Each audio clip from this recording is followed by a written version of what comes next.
কবিতাটিৰ শিৰোনাম ঠিকনা।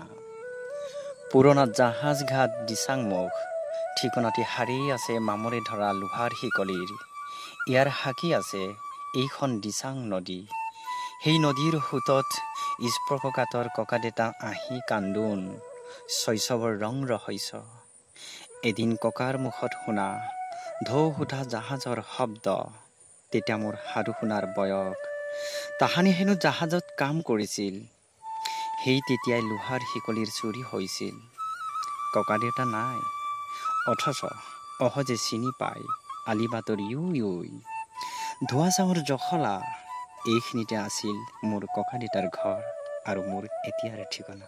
ধন্যবাদ।